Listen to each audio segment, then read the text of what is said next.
बड़ी प्रसिद्ध कथा है। आत्मदेव नाम के ब्राह्मण तुंगभद्रा नदी के तट पर रहते थे। जिनकी पत्नी थी उनका नाम था धुंधुली। उनके यहाँ कोई संतान नहीं थी और इस कारण वह आत्मदेव ब्राह्मण बड़े दुखी रहते थे। कथा भी सुनिएगा और जो तात्विक अर्थ है उसको भी समझिएगा। तुंगभद्रा के तट पर आत्मदेव, तुंग कहते हैं शिखर को और भद्र माने होता है कल्याण, इसलिए इस महीने का नाम भी भाद्रपद है। ये कल्याण करने वाला महीना है। ठाकुर जी प्रकट हो गए पीछे कृष्ण पक्ष की अष्टमी को, और शुक्ल पक्ष की अष्टमी को राधा रानी प्रकट होंगी। गणेश जी इसी महीने में प्रकट, बलराम जी, ललिता जी, वराह भगवान, वामन भगवान, और भागवत जी का सप्ताह अभी हमने प्रारंभ में सुना। सुखदेव जी इसी महीने में कथा सुनाए, भागवत जी इसी महीने में लिखी गई, और इसी महीने की पूर्णिमा से फिर पितृपक्ष भी प्रारंभ हो जाएगा। तो कल्याण करने वाला ये मास है। तो भद्र माने कल्याण, तुंग माने शिखर। तो तुंगभद्रा के तट पर ब्राह्मण आत्मदेव रहते हैं। अर्थ क्या है कि कल्याण के शिखर के किनारे। तो कल्याण का शिखर जीवन में क्या है? कल्याण का शिखर है यह मानव शरीर। बड़े भाग मानुष तनु पावा, सुर दुर्लभ सदग्रंथ निगावा। बड़े भाग मानुष तन पावा, सुर दुर्लभ सद ग्रंथ निगावा। साधन धाम मोक्ष करी द्वारा, साधन धाम मोक्ष करी द्वारा। पाय न जेहि परलोक संवारा, पाय न जेहि परलोक सवारा। पाय न जेहि परलोक समारा। पाय न जेहि परलोक सवारा। तो भैया देह धरे, इस देह धरने का फल क्या है? खाना पीना सोना नहीं। देह धरे कर यह फल भाई, भजिय राम सब काम बिहाई। देह धरे कर यह फल भाई, भजिय राम सब काम बिहाई। ताहि भजहु मन तज कुटिलाई, ताहि भजहु मन तज कुटिलाई। राम भजे गति के ही नहीं पाई, राम भजे गति के ही नहीं पाई।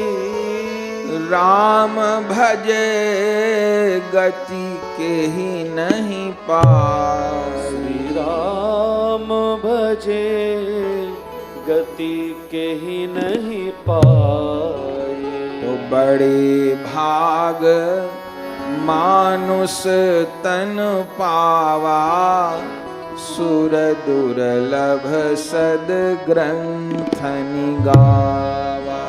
बड़े भाग मानुष तन पावा, सुर दुर्लभ सब ग्रंथ निगावा। तो बड़े भाग से अवसर प्राप्त हो रहा है।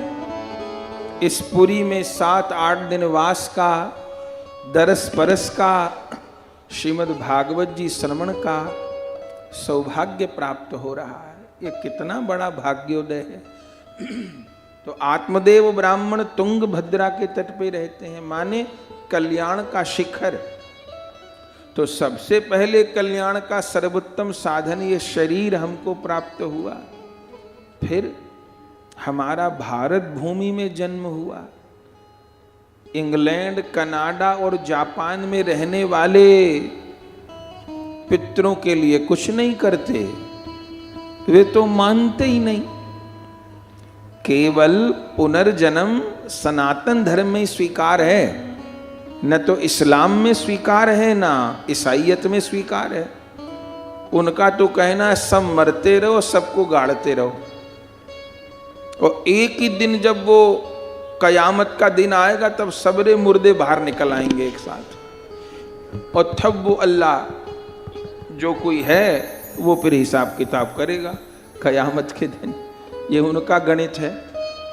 माने रॉ मटेरियल से प्रोडक्ट तो बनता चला जाए, और वो प्रोडक्ट कभी रॉ मटेरियल ही नहीं बनेगा।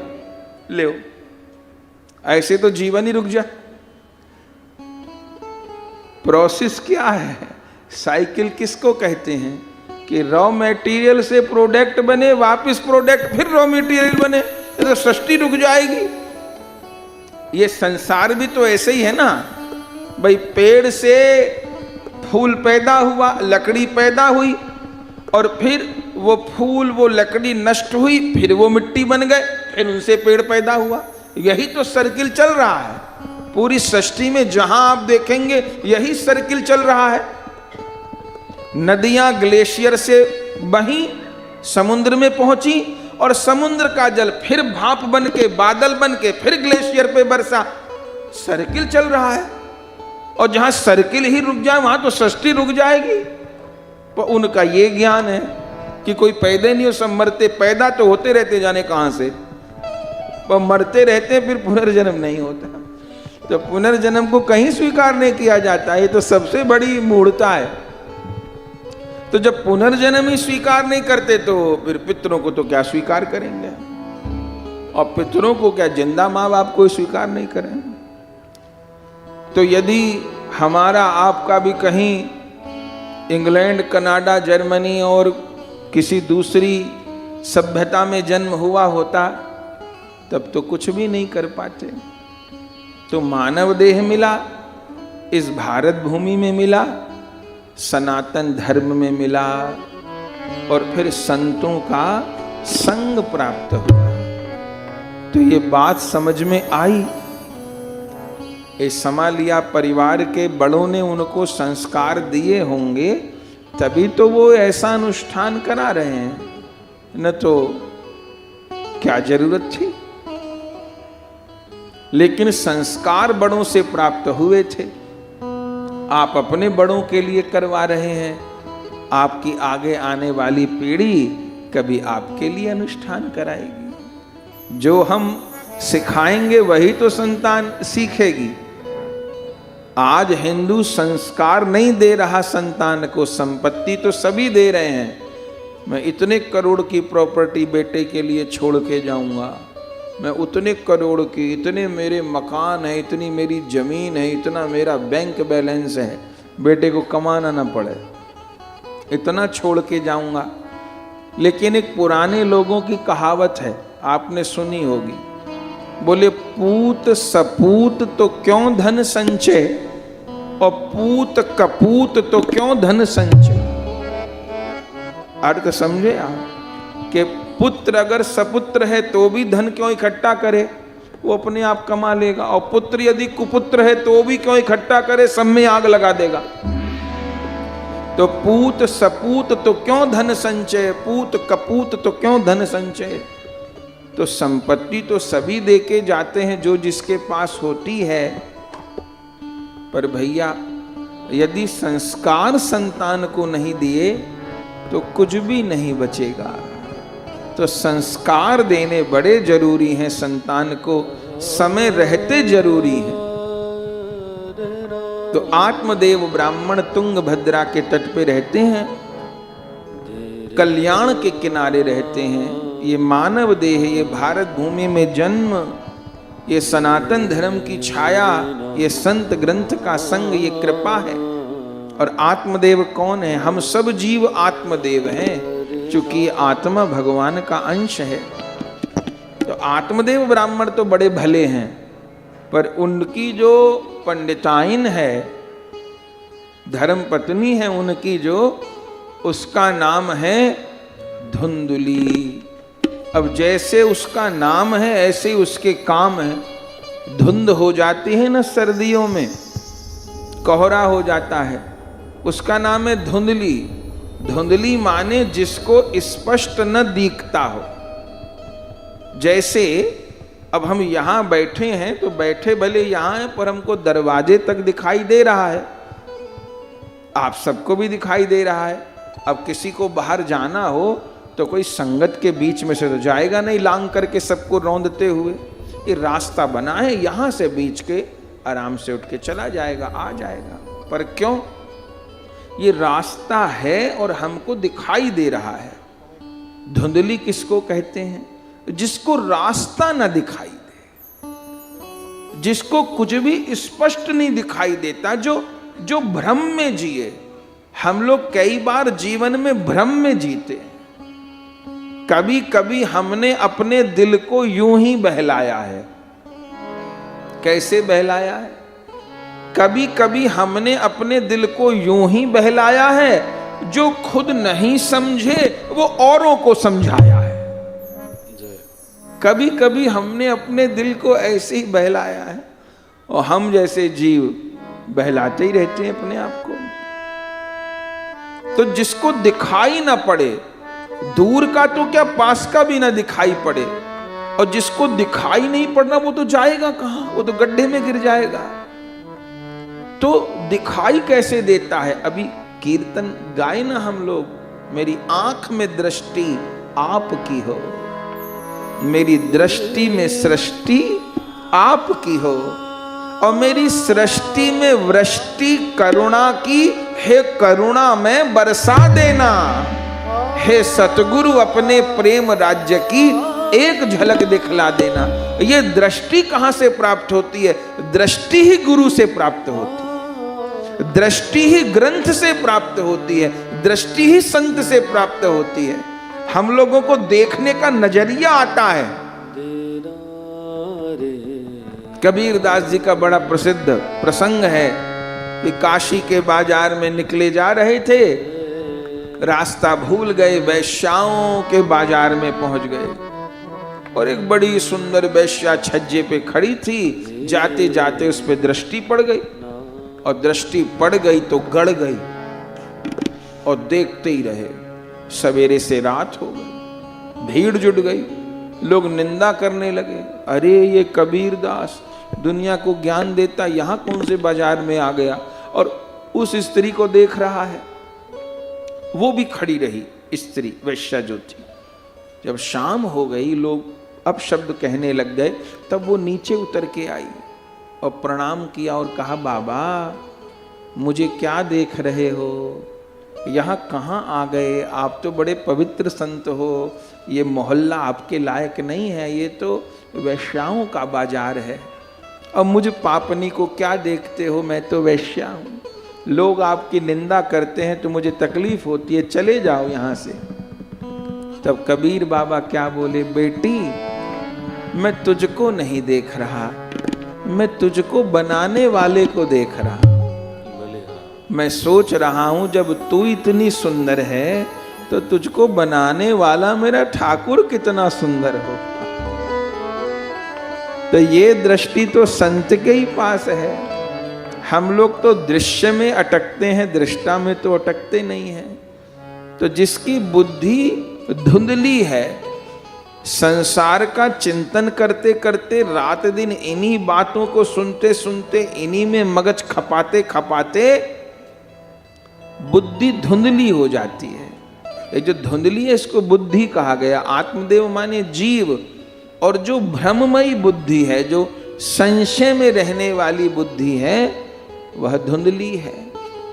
संतान नहीं थी, इसका दुख आत्मदेव को तो था, धुंधली को बिल्कुल नहीं था। एक दिन तो आत्मदेव बड़े दुखी हो गए, और मेरे घर संतान ही नहीं, मेरा तो जीवन निरर्थक है। पितरों को जल कौन देगा, तर्पण कौन करेगा, श्राद्ध कौन करेगा, वंश को कौन आगे बढ़ाएगा। ऐसा सोच के वे सब कुछ त्याग के वन में मरने चले गए। मरने की तैयारी कर रहे थे, तभी एक महात्मा आए। कहा, पंडित जी क्या करते हो?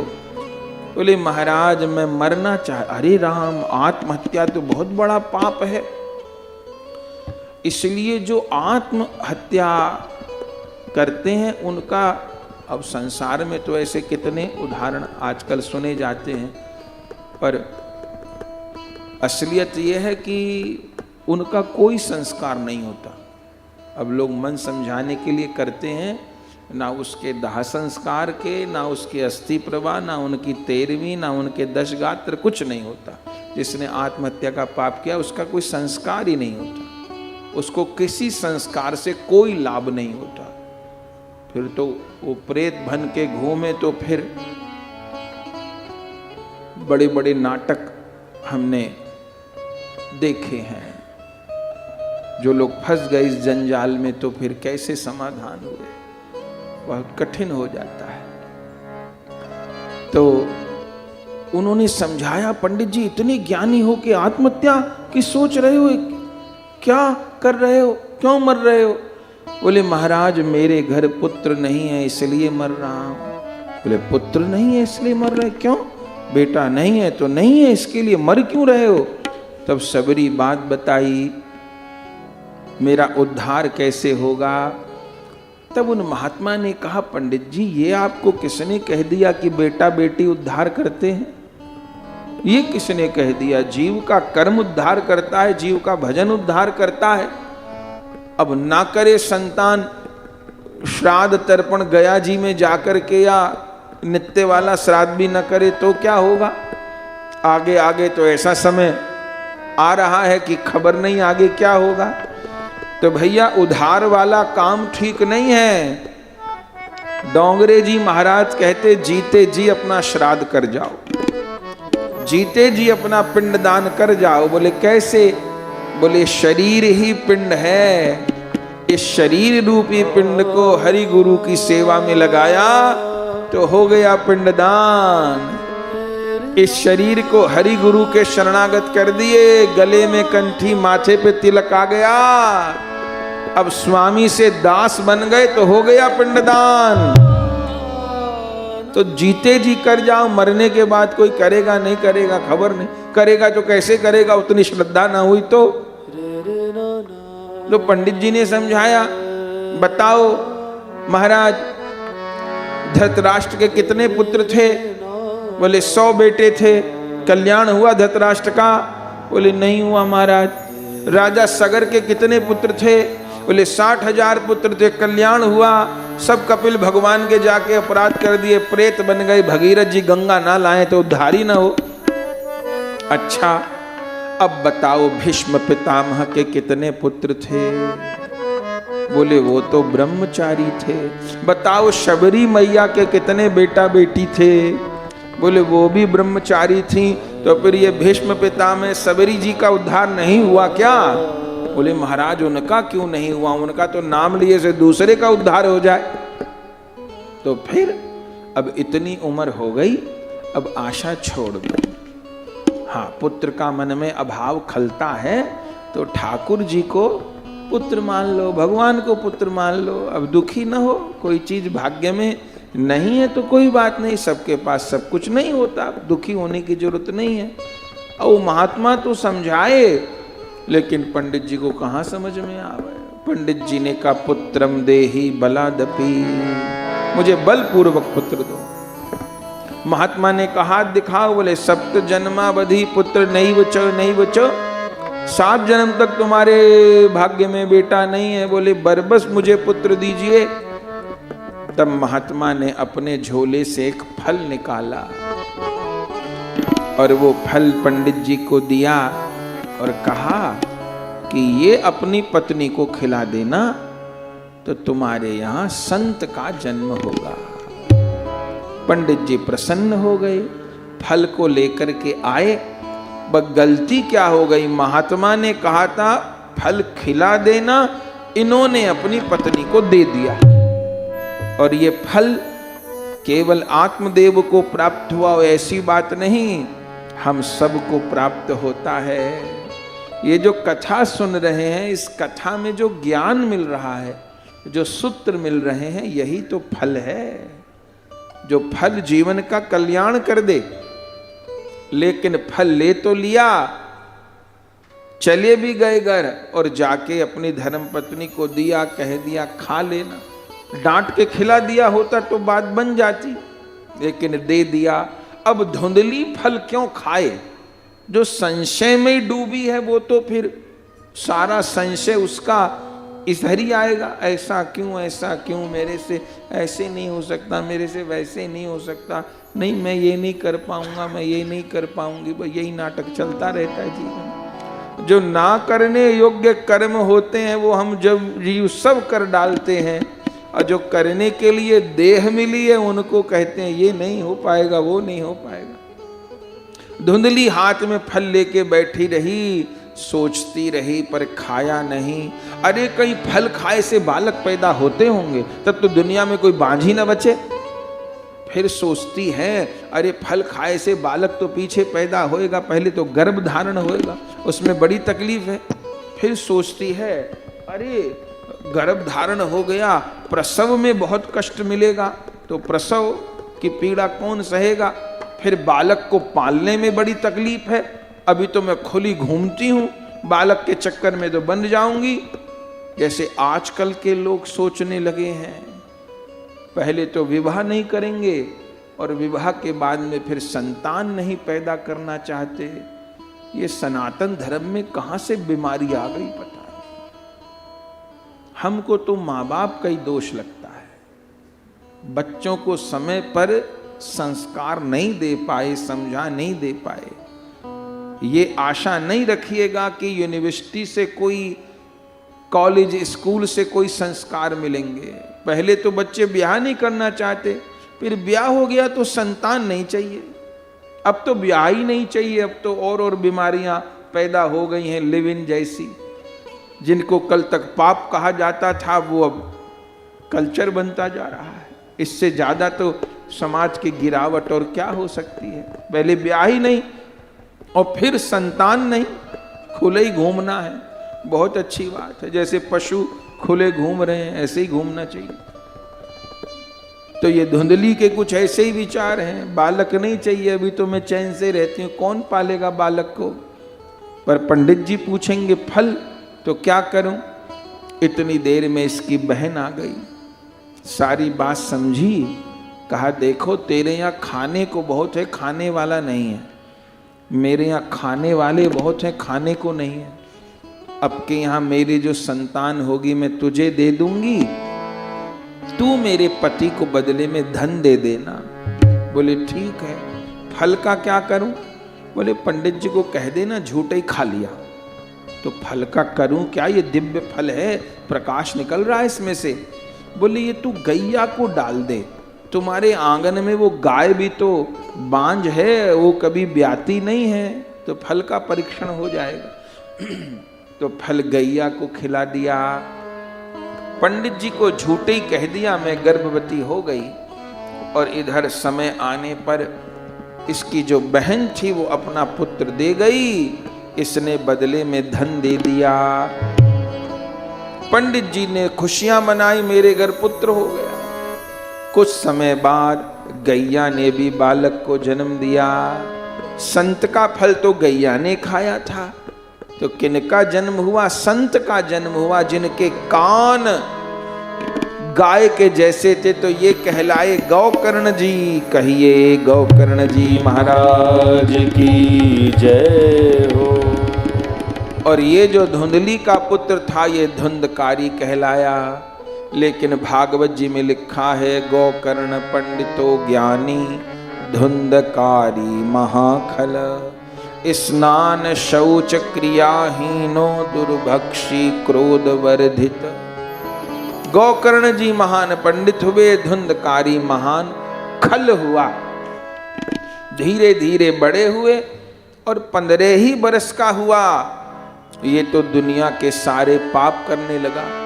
अब पंडित जी जिंदगी भर खूब कमाए थे तो धन तो खूब था, अब ये चोरी कर कर के ले जाता, जुआ में, शराब में, वैश्यावृत्ति में, इसने धीरे धीरे सब धन गायब कर दिया। और माँ को पता होते हुए भी माँ ने नहीं बताया। एक दिन पंडित जी तिजोरी संभालने लगे, देखे तो वहां तो सब मामला साफ हो गया। पता किया तो पता चला कि बेटा पाप कर्म में लगा है, सब पैसा बर्बाद कर दिया। जैसे घर आया धुंधकारी डांटने फटकारने लगे, मारना चाहा पुत्र को पर वो तो उद्दंड हो गया था। पिता तो पुत्र को नहीं मार पाए, पुत्र ने अपने पिता पे ही हाथ उठा दी। बूढ़े आत्मदेव जमीन पर गिर पड़े। धुंधकारी ने कहा मैं तो ऐसे ही करूंगा, पैसा लेकर के चला गया। धुंधली भी अपने पति को उठाने नहीं आई, वो तो धुंधली ही थी। आत्मदेव आंगन में गिरे पड़े हैं, रो रहे हैं। उसी समय गौकर्ण जी आए। गौकर्ण जी गौशाला में ही रहते थे। जब रोने की आवाज सुनी आए हैं, वो भी पिता बोलते हैं आत्मदेव जी को।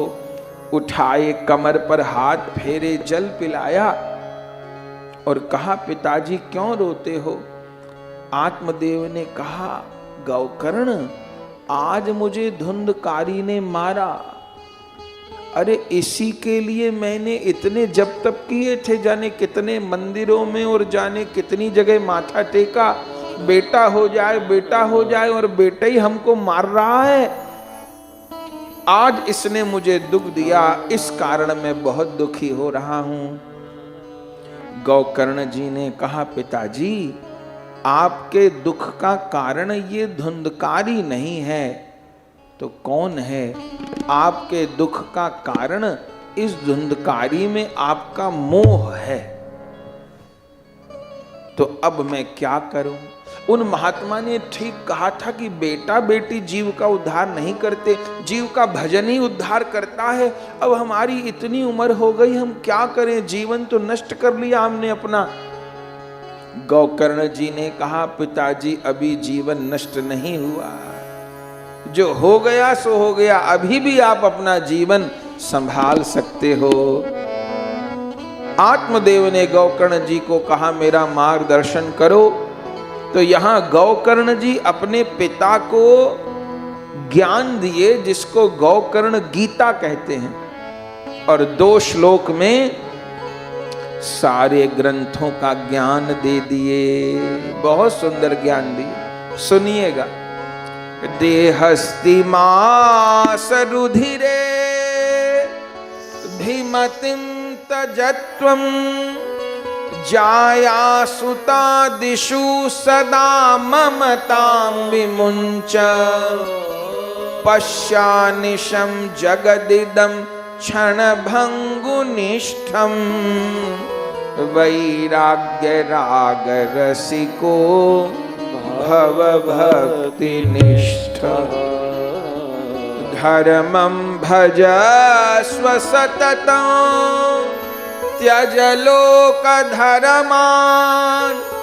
सेवस्व साधु पुरुषान् जहि काम तृष्णां अन्यस्य दोष गुण चिंतन माशु मुक्त्वा सेवा कथा रसमहो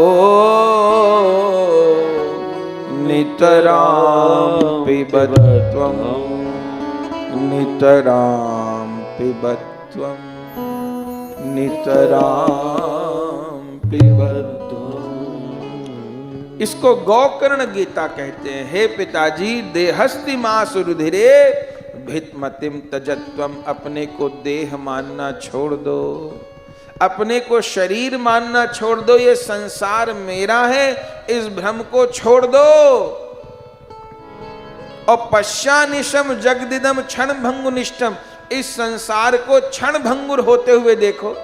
देखो वो भी चले गए, वो भी चले गए, ये भी चले गए, मेरे देखते देखते सब चले गए। जिन माता पिता की गोद में खेले थे वो भी नहीं रहे, जिन दादा दादी की उंगली पकड़ के चलना सीखे थे वे भी नहीं रहे। अब हम भी वृद्ध होते जा रहे हैं, जैसे वो बड़े नहीं रहे ऐसे हम भी नहीं रहेंगे। पश्चानिशम जगदिदम क्षण भंगुनिष्ठम, तो इस संसार को क्षय होते हुए देखे, नाशवान होते हुए देखे। और फिर वैराग्य राग रसिको भव भक्ति निष्ठ, तब वैराग्य राग का रसिक हो करके भक्ति में लग जाए। बोले भक्ति किसको कहते हैं? बोले धर्मम भजस्व सततम, ये भागवत जी के शब्द हैं। भक्ति किसको कहते हैं? परम धर्म क्या है? बोले धर्मम भजस्व सततम, सततम सतत रूप से राधा माधव की स्मृति ही परम धर्म है। किसी भी क्षण राधा माधव की विस्मृति न हो।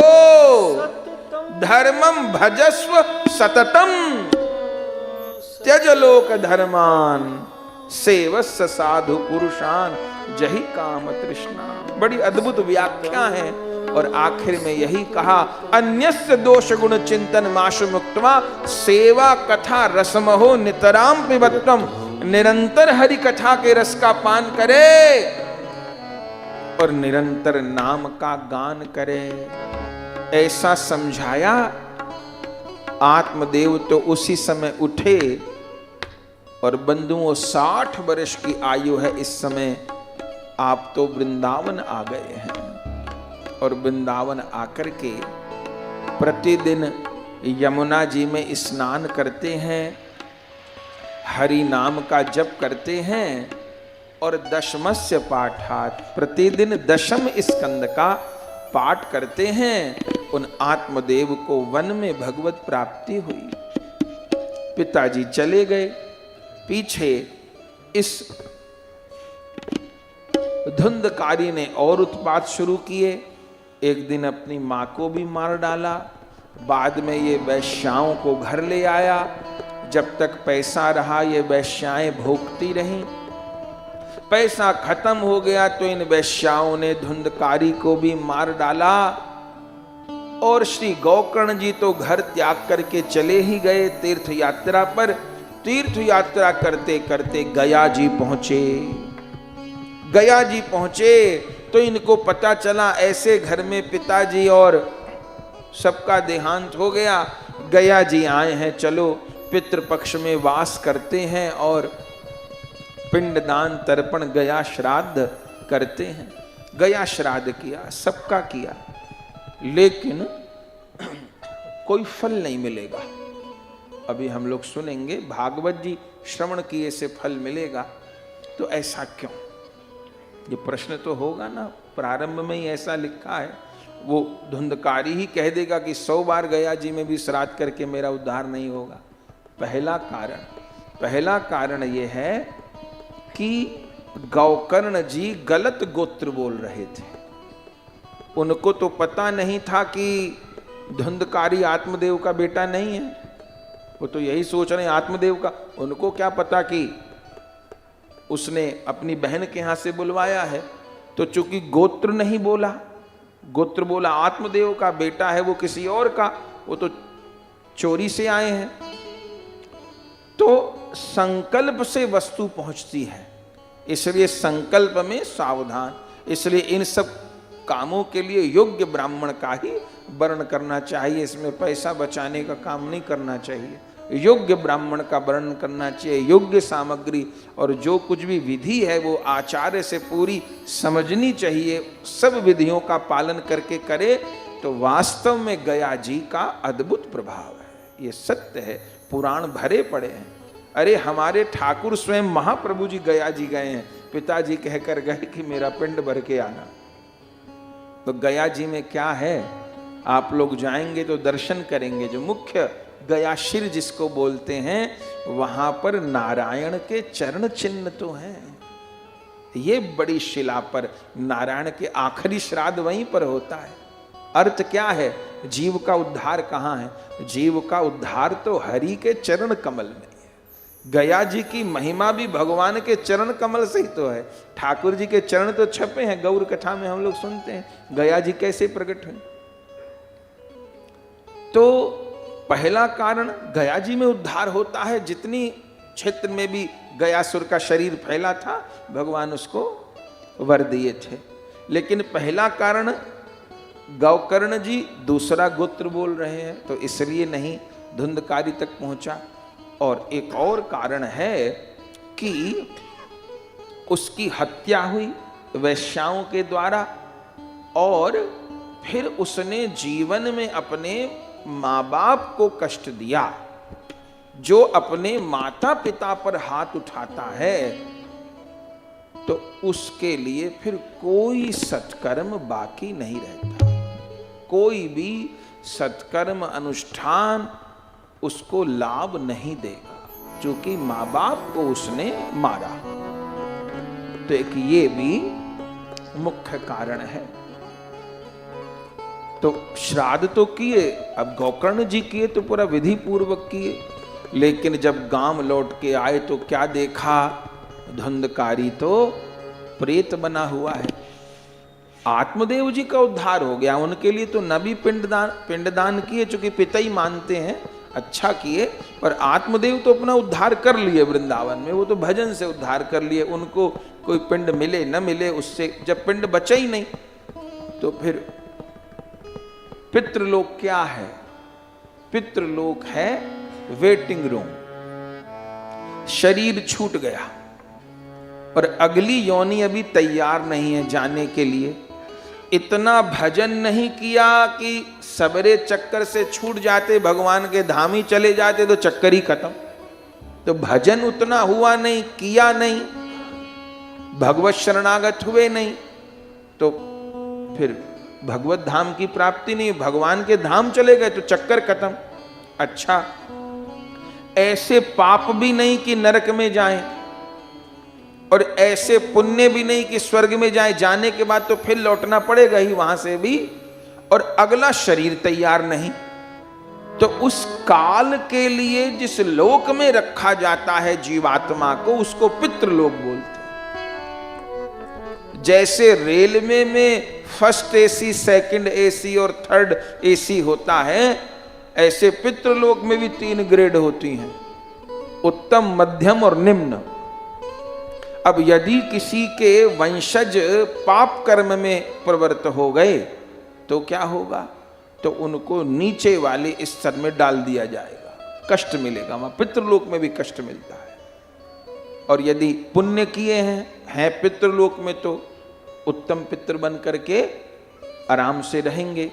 लेकिन पितृलोक में रहने की व्यवस्था है, भोजन की व्यवस्था नहीं है। रह सकते हैं, ऐसे रेलवे के वेटिंग रूम में ठहरने तो दिया जाएगा, थाली लग के नहीं आएगी वहां। तो भोजन पानी की कहां से व्यवस्था होगी? तो वंशज ही उनको भोजन देगा। कैसे देगा? पितृलोक में 1 दिन बीतता है और यहां पृथ्वी पर 1 वर्ष बीतता है। तो जब हम लोग श्राद्ध करते हैं तो पितरों को वो दिन में 1 बार भोजन प्राप्त हो जाता है। एक बात और कह दें कि ऐसा नहीं होता कि गया जी हम लोग श्राद्ध कर आए तो वो जो नित्य का वार्षिक श्राद्ध है उसको छोड़ देना। अपने माता पिता का श्राद्ध नहीं छोड़ा जाता है, नहीं कि जी वहां करा इसलिए हमने श्राद्ध बंद कर दिया ना। वो जो वार्षिक श्राद्ध है वो नित्य कर्म है, जो गया जी का श्राद्ध है वो विशेष कर्म है।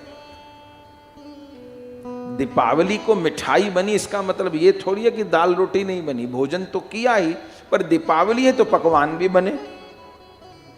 तो जो श्राद्ध गया जी का श्राद्ध है वो विशेष कर्म है। लेकिन जो वार्षिक श्राद्ध है वो नित्य कर्म है, तो विशेष कर्म के कारण नित्य कर्म नहीं छोड़ा जाता, तो उसको करना चाहिए। तो अब भोजन कराया ब्राह्मण को हमने, संकल्प पूर्वक तर्पण किया, तो यहां 1 वर्ष बीतता है, वहां 1 दिन बीतता है, तो पितरों को भोजन प्राप्त हो जाता है। एक बात और कह देते हैं, स्त्री को श्राद्ध नहीं खिलाया जाता, ब्राह्मणी को श्राद्ध नहीं खिलाया जाता है। नहीं तो ऐसा है कि माता जी का श्राद्ध है तो ब्राह्मणी जिमाएंगे और पिताजी का है तो ब्राह्मण ना, ब्राह्मणी नहीं जिम। हाँ, ब्राह्मण बुलाया, उसके साथ ब्राह्मणी आ जाए, उसके बालक आ जाए, सबको जिमा दो, पर अकेली ब्राह्मणी नहीं जिमाई जाती है, ब्राह्मण जिमाई जाते हैं। जिसका यज्ञोपवीत है, जो त्रिसंध्या करता है, वही श्राद्ध का भोजन करने का, स्त्री को श्राद्ध नहीं पवाया जाता है। ये भी एक समाज में भ्रम पैदा है। हाँ, पंडित जी के साथ उनकी धर्मपत्नी आए, उसको जिमाइए श्रद्धा पूर्वक, कोई समस्या नहीं, पर अकेले ब्राह्मणी नहीं जिमाई जाती। वो तर्पण कैसे कराएगी, वो संकल्प कैसे कराएगी? वो आज कहेंगे कि सबको अधिकार है, ऐसा नहीं होता है। ग्रंथ में जो लिखा है उसको मान के चलना चाहिए। एक बात और कह देते हैं कि एकादशी को वैष्णव लोग श्राद्ध नहीं करते, एकादशी का द्वादशी में करना चाहिए, और एकादशी को करना है तो फिर फलाहार से जिमाइए। वैष्णवों में तो विशेष ये आज्ञा है, हरिभक्ति विलास में श्री गोपाल भट्ट गोस्वामी जी और अन्य पुराणों में भी इसका उल्लेख है। एकादशी को अन्न से नहीं, फलाहार से, और फिर द्वादशी को बुलाइए, उसी ब्राह्मण को फिर अन्न कराइए। आप कहेंगे वो पंडित जी तो एकादशी नहीं रखते, न रखते हो तब भी नहीं कराना, फलाहार से हो। एकादशी के दिन अन्न देगा पितरों को, तो उससे पितर नरकगामी होंगे, उनको कष्ट मिलेगा। तो वहां पर 1 दिन बीतता है, यहां 1 वर्ष बीतता है, तो हम लोग भोजन कराते हैं तो उससे उनको प्राप्त हो जाता है। और एक बात बोल देते हैं, भैया ये पूरी कचौड़ी खीर हलवा, इससे पितरों का कम कल्याण हो, अपना ज्यादा कल्याण। वास्तव में पितरों के लिए तो जो जौ के आटे का पिंड है, जो सविधि ब्राह्मण कराते हैं वो, और सबसे मुख्य वस्तु है तर्पण। पितरों को जो प्राप्त होता है वो जल, चूंकि उनका तो वायु शरीर है ना, उनका पूरी कचौड़ी खाने वाला शरीर तो है नहीं, जल प्राप्त होता है उनको, तो तर्पण अवश्य करना चाहिए। अभी पितृपक्ष आने को हैं, बहुत समय नहीं लगता, 10-15 मिनट लगते हैं प्रतिदिन। अपने YouTube पर वीडियो भी उपलब्ध है, तो प्रतिदिन तर्पण करना चाहिए, कुछ बहुत देर नहीं लगती। जल चाहिए, काले तिल चाहिए, दूध चाहिए, तर्पण पूरा ना कर सके संक्षेप में कर लीजिए, उसमें विधि लिखी हुई है। पितरों को जल कहाँ से देते हैं? सीधे हाथ के अंगूठे और ये जो पहली उंगली है इसके बीच से जल देते हैं। ये जो हमारे हाथ हैं इसमें 4 तीर्थ हैं, ये जो आगे की उंगलियां हैं ऐसे जो जल दिया जाता है ये देव तीर्थ है। देवताओं को, सूर्य भगवान को, भोले बाबा को, नारायण को वस्तु चढ़ेगी, जल चढ़ेगा, ऐसे चढ़ेगा, ये देव तीर्थ है। ये जो हथेलियों के बीच का स्थान है ये प्रजापति तीर्थ है। ये जो यहां वाला स्थान है ये भोग तीर्थ है। स्वयं चरणामृत आदि प्रसाद आदि लेंगे तो यहां से लेंगे, लेकिन ये जो सीधे हाथ में पहली उंगली और अंगूठे के बीच का जो स्थान है ये पितृ तीर्थ है।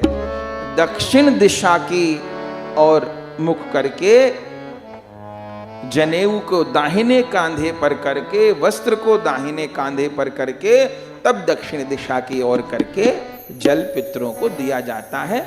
इसको ध्यान रखना चाहिए। जितना गैया का मुख होता है उतना हाथ को ऊपर उठा करके 3-3 बार जल देते हैं। योग्य आचार्य के संरक्षण में, सानिध्य में करना चाहिए, लेकिन कुछ मोटी मोटी बातें करने को चले तो पहले आचार्य जी से कहे मुझे 15 मिनट 20 मिनट सब बात समझा दीजिए, वरना वो कहेंगे कुछ, आप करने लगे कुछ, उस समय समझ नहीं आएगा, मंत्र रोकना पड़ेगा, श्लोक रोकना पड़ेगा।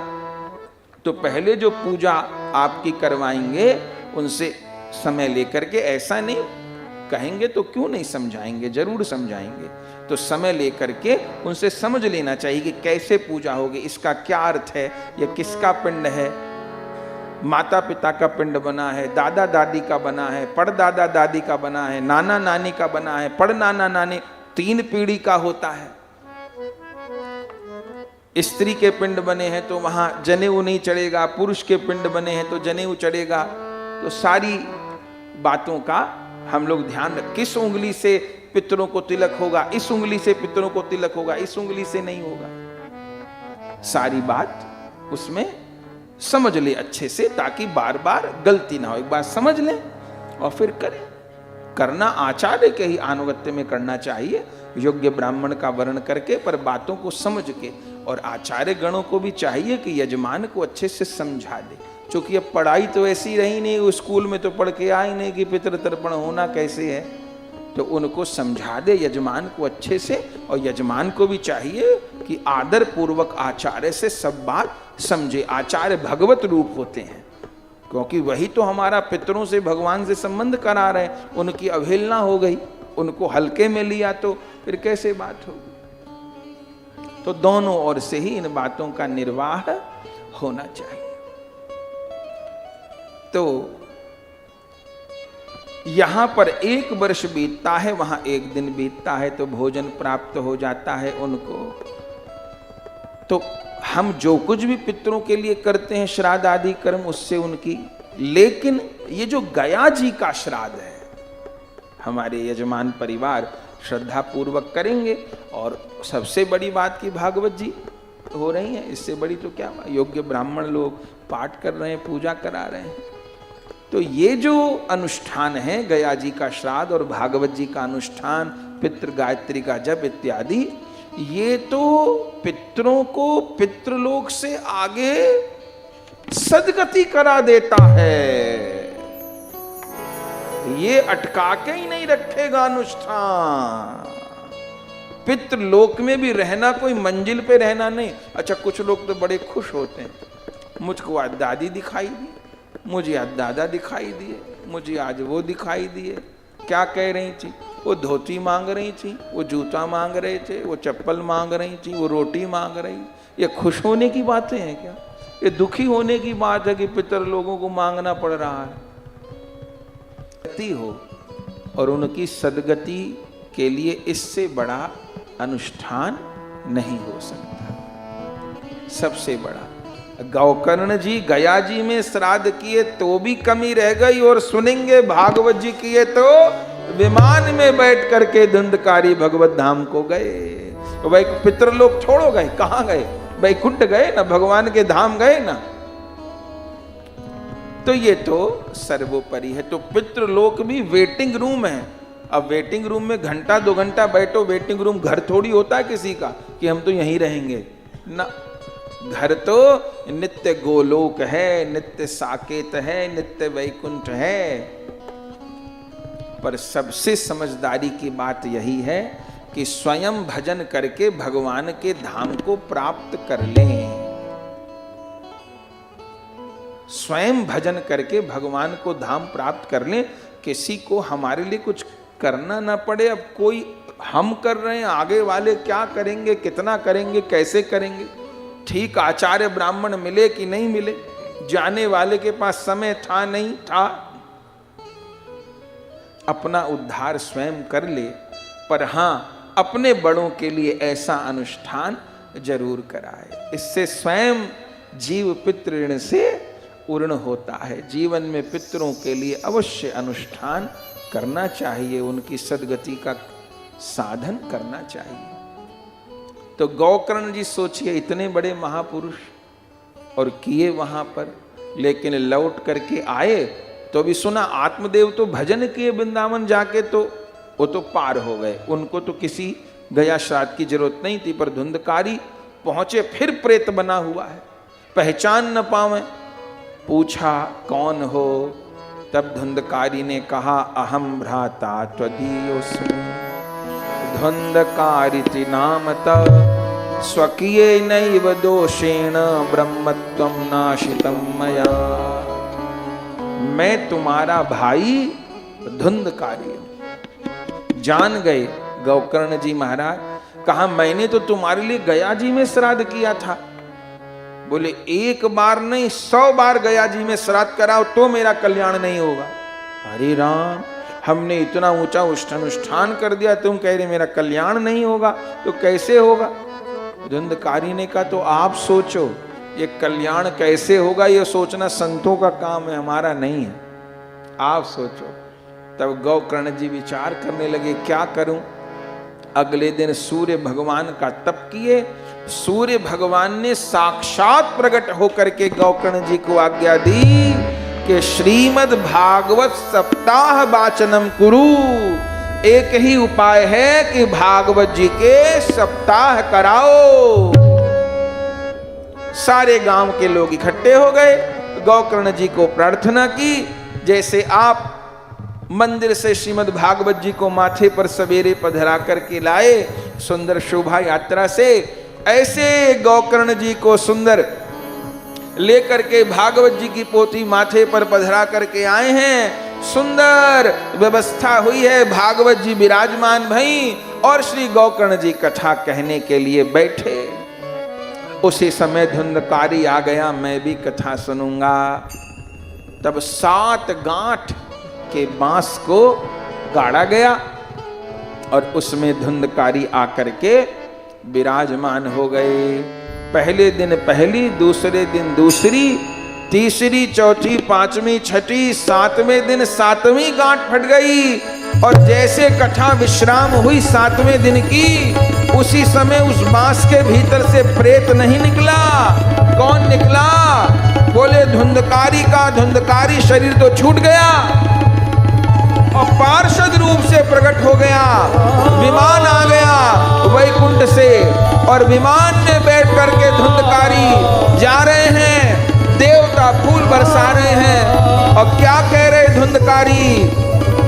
धन्य भागवती वार्ता, धन्य भागवती वार्ता, प्रेत पीड़ा विनाशिनी, प्रेत पीड़ा विनाशिनी, कृष्ण प्रेम प्रकाशिनी, कृष्ण प्रेम प्रकाशिनी, प्रेत पीड़ा विनाशिनी, प्रेत पीड़ा विनाशिनी। धन्य भागवत। कभी कहे भागवत जी को प्रणाम, कभी कहे गोकर्ण भैया को प्रणाम। विमान में बैठ करके जाने लगे।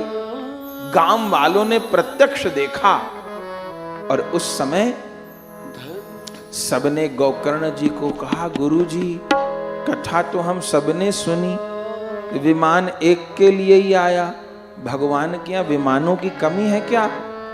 बोले तो विमान लाने वालों से ही पूछा जाए। पूछा, पार्षदों ने बताया, श्रवणम तु कृतम सर्वे न तथा मननम कृतम, श्रवणस्य विभेदेन फल भेदोत्र संस्थिता। श्रवण में भेद होने से फल में भेद हो गया। जैसे धुंधकारी ने श्रवण किया, ऐसे सबने श्रवण नहीं किया। सब गांव वालों ने कहा, गोकर्ण जी एक बार और सुना दो, अब की बार सब दत्त चित्त हो करके एक आसन से बैठ करके कथा सुनेंगे, आसन का त्याग नहीं करेंगे, हमको कथा सुनाइए, दत्त चित्त हो करके कथा श्रवण करेंगे। अब न कहीं यजमान आने थे, न कहीं से वक्ता आने थे, फिर बैठ गए श्री गोकर्ण जी। फिर यात्रा निकली और अब के जब कथा सुनाई और 7वें दिन पूर्णाहुति हुई तो क्या हुआ?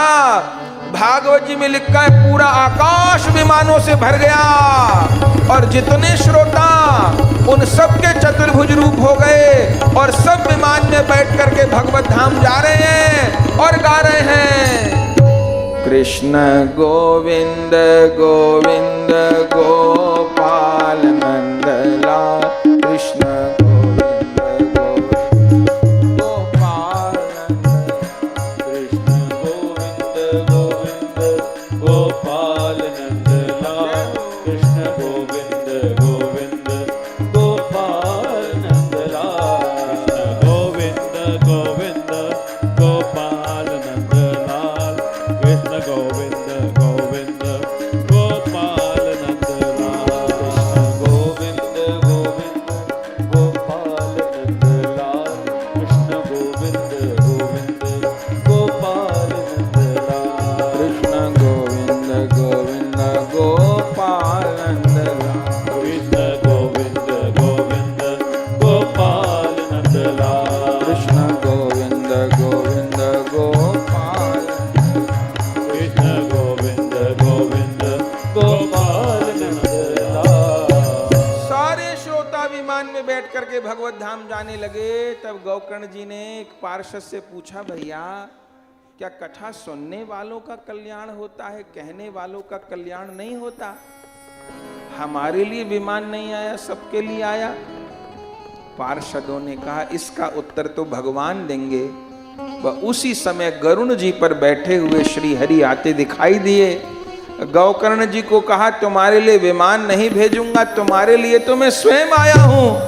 और उस समय व्यास गादी से जैसे मां बालक को गोद में भरे, ऐसे गौकर्ण जी को गोद में लिया है और गरुण जी पर विराजमान होकर के गौकर्ण जी भगवत धाम के लिए जा रहे हैं। तो गौकर्ण जी का भी उद्धार हुआ, पूरे गांव का भी उद्धार हुआ, पितरों का भी उद्धार हुआ। ऐसा महात्मा सनकादिक नारद जी को सुना रहे हैं। ये आज महात्मा की कथा हम लोगों ने श्रवण की है। आज प्रारंभ में भी बहुत देर हो गई थी, इसलिए विश्राम में भी देर हो गई। पर प्रतिदिन का जो समय है वो 3 बजे से 7 बजे तक का समय है। 3 बजे यहाँ पर कीर्तन प्रारंभ हो जाएगा, चालीसा स्तुति पाठ, और ठीक 3:30 बजे आकर के हम उपस्थित होंगे और 7 बजे विश्राम हुआ करेगा।